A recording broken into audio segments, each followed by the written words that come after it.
I first started composing at the age of about 16. I lived in a regional area up the coast here at Avoca Beach, and there a composer moved into my town.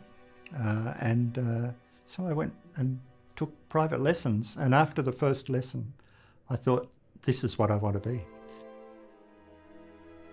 When I'm looking for inspiration, I turn to my region, my home, and I think that's a number of things. I think it's my Aboriginal heritage, so that I am from the Dharug people of the Sydney region. I feel that I'm grounded in that place and in this place, and I do respond to place in meaningful ways for me. Whether that's actually expressed in the dots or not, I'm not sure, whether that's heard tangibly, but at least it's an inspiration point. The narrative in String Talk is a narrative of building culture around our work with string. So we're the string players, we're here making culture together, the musicians, the composer, the audience. In my own Indigenous traditions, there's a tradition of weaving baskets with lamundra, native grasses. So my wife and my daughter have learnt those. It's a women's tradition. There's a lot of talk that unfolds around that practice of making baskets together. So I think string ties us together in so many ways.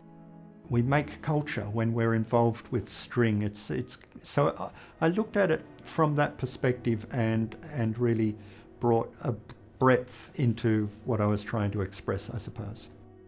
My process of composition is very tangible. I sit with a guitar or I sit with a piano, pencil and manuscript always. And it's messy and it's generally quite fast. And then I refine things later as I enter it into a notation program, into a computer. I begin to tweak things and move things around a little bit. When I received the commission, I thought I'd write within the preface notes to the piece a few thoughts about the commission.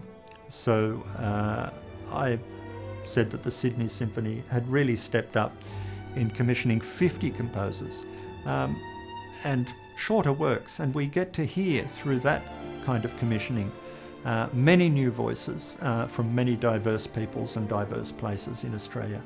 So that's really exciting. And certainly there's 4 or 5 Indigenous composers among that group, so that's even more exciting.